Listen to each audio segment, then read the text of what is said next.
Happy Friday! And you know what that means, another Life by You update. And they did give us an interesting update today, talking about the traits in the game and a deep dive into how all those work. They also did a blog post, so we're gonna watch this short little 3-minute video and then we're gonna look at the blog post ourselves to see if we can find any more trait information. So if you're interested in Life by You's development, stay tuned because that's what I'm here for. And here's a tweet they posted today. Join community manager Rocio as she gives you a preview of all the topics covered in our game designer Lauren's blog post about traits. So we're gonna watch this video, then we're gonna look at the blog post ourselves. All right, let's hop into the video. Hi everyone, it's Community Manager Rocio with a special video The this eyeliner week. on this girl This makes is her accompanying look our pretty senior angry. game designer Lauren's blog very, post on our very website. You can find the link in the pointy. description. As you can recognize from the character creator, we're going a bit more in depth on traits this week. You can find more full descriptions of what each of the types of traits are and what they're all used for in the blog, but here we wanted to show you what they look like in game. In the human editor, you can see all of the different types of traits, all your likes and dislikes, and edit them here. Moving on to one of the traits that Lauren mentions in her blog is athletic. So here, this character, I've made her both athletic and active. The active lifestyle trait will make her more likely to do fitness activities, and the athletic trait will make her better at improving. To see what this looks like in the character menu, you can see that confident, a temporary condition, has popped up. This came from her workout and will last 81 minutes. Look at that well-earned confidence. Now let's look at an example of an attitude. In this case, hot-headed makes your anger quicker to increase. She's angry at the Here fridge, we see our attempt to character intimidate yelling the at this fridge. And you'll see the impacts of it once we head to the character screen. As Now you can she's see, angry she's for going to be 103 angry minutes about this now. encounter for Dang. the next 103 minutes. Much like confident, you can see that this is a temporary condition, and we want to show one more temporary condition that you can get from your likes and your dislikes. You can see here below. Let's take a look at how much she likes art. Art. Here we have Florette looking at a piece of art that's in her house. Even I could have told an AI to make this. Right now, looking at art is one of her likes, so it should still impact her current conditions. We look here, and yeah, she's angry, she's confident, but she's still happy for the next 89 minutes. Because she likes art. Now we're going to add a trait that Lauren called out in her blog, eccentric. The fridge. Much like previous videos, to add or remove, you just use the plus and the minus. We're going to go ahead and just search for eccentric and add that. I wonder how many traits you can have total? Let me show you what it does. Oh, it said like 7? Eccentric is a type of quirk. So like shameless or fickle, which Lauren mentions in the blog, it basically allows you to bend the rules of the game. In the case of eccentric, you can talk to inanimate objects. Oh, now for the more technical side of traits, we go to the modules. I do that all the time. Looking at the tags here, you can see the different ones that Lauren outlines, including the different life stage tags so that you can determine who will be able to use this, as well as whether it'll appear in avatar creation or what type of trait it is. That's cool. These are the main types of tags that we're using in our trait creation. You can, of course, create your own tags to use them however you'd wish, either for searching or for different dynamics that you're trying to create when you mod. Capabilities with this game. There's just so much customization Lauren talks about in terms of script editing. So here we get to see the scripting side of it too. For different stages of this trait. This is a temporary trait, caffeinated. This part of the trait is added when the trait is first assigned to the person, so you can see it affects rest as well as starts counting how many cups of coffee you've had. There's also on renew traits, which is basically every time that trait is reassigned. In the case of caffeinated, it starts counting how many cups of coffee you have. It counts how many cups you have? Is when that trait is removed. So for caffeinated, you can see that once you remove that trait, you crash. You get a caffeine crash. Lauren goes into that and these tags a little bit more in her blog. Finally, a little bit more on interaction script wrappers. As Lauren describes them, these are a burger bun around the interaction meat patty. Burger bun around the meat patty. To add commands before and after functions. This basically allows you to add a bunch of the same useful commands to a tag. That way you don't have to go through each one individually. Like for all the fitness, such as a bunch of different types of exercises in the case of fitness. Group. And that's it for this brief overview.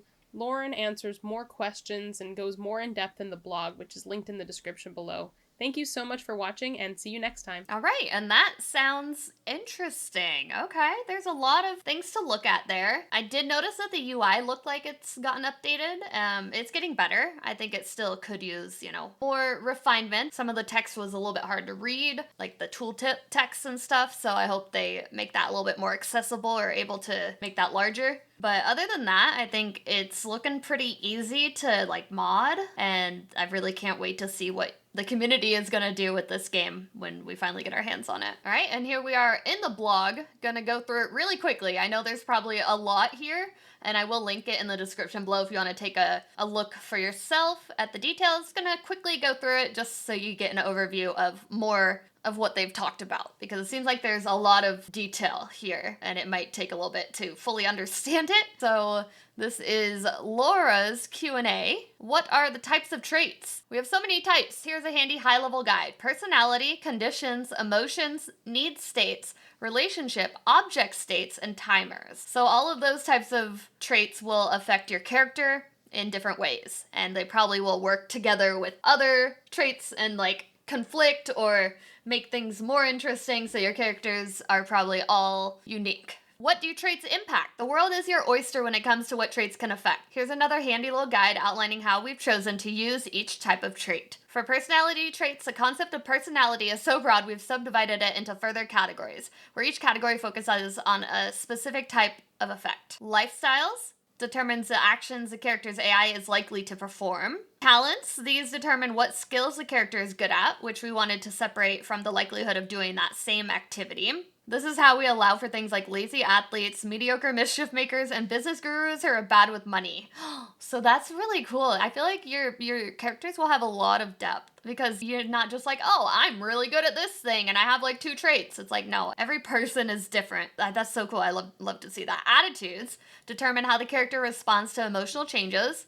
Quirks, they unlock unique interactions, make slight changes to behavior, and are modified conditional checks. So a messy character will ignore reaction triggers to messes they encounter. So they won't care if there's a mess because they are messy, and so they're just used to it. Yeah, that makes sense. Likes and dislikes determine what the character enjoys doing. Interactions tagged with their likes result in an increase to happiness, whereas disliked interactions make them sad or very sad. Don't do things you dislike, only do things you like. Yeah. Backgrounds. They're currently a work in progress. Originally, these were planned as narrative flavor text, but we're currently exploring possibilities around adding gameplay effects. Yeah, I feel like the background definitely should still affect, if your character was brought up rich, they are gonna have a different personality than someone who grew up in a single parent household and struggled to survive to put food on the table. So people with different backgrounds are going to act differently usually as they grow up, right? So I think that would be important if they can figure out how to integrate that. That would be awesome. We haven't self-imposed limits on what all trait types can affect, but in general you can expect the following. Emotions change the character's portrait expression and idle animation. Needs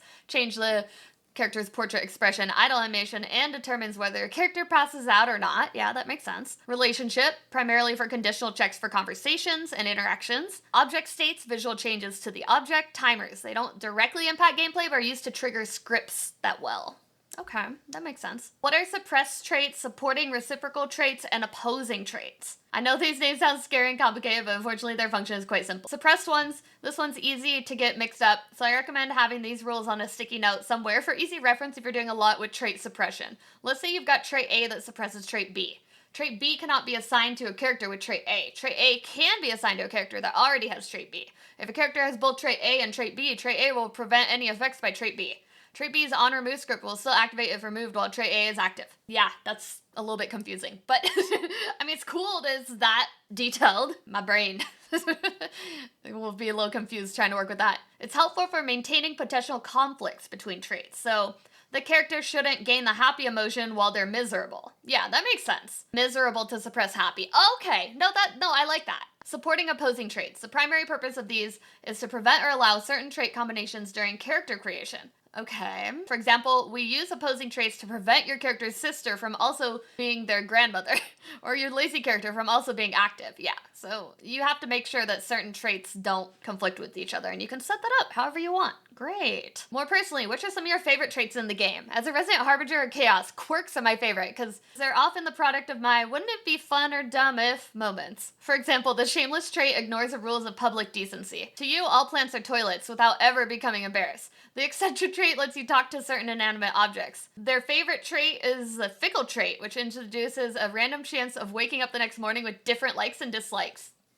That's cool, because that would make for some really interesting storytelling if your character changes every single day and you don't know what they're gonna like or care about day to day. I think that's really cool. I could think of some fun gameplay ideas for that. More specific modding questions. So this is a little bit more from the YouTube comments and stuff that they've been getting. So they're trying to clarify a bunch of stuff. I probably won't go too deep into this because it's a little bit complicated. Not complicated, but like probably over what most people are gonna be doing in this game. The tagging they mentioned in the video makes sense. How to build the scripts and how they work. Yeah, this is just pretty much talking about all that. Can we assign traits to buildings that will attract a certain personality or lifestyle of characters to frequent those lots more than others? Currently, we can't assign traits to buildings or lots, but that's a fun idea. Right now, the best way to draw certain personality types to a certain location is to increase the trait appeal for the desired traits on interactions around the area. Okay, that's cool. That would be neat, though. Definitely we need lot traits at some point, especially if it's going to be as dynamic as it sounds.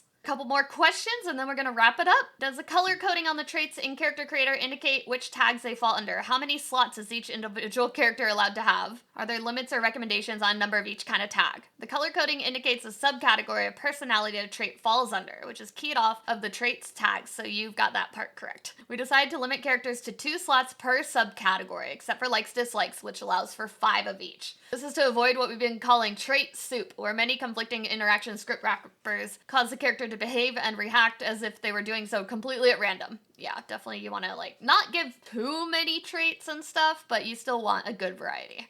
Can we have conditional emotions? So some hungover people might be sad, others angry, some more withdrawn, depending on their personality. Most certainly, to use your hangover example, when someone receives a hungover condition, its add-on script could increase or decrease certain emotional states based on the character's personality traits. Oh, that's so cool! Okay.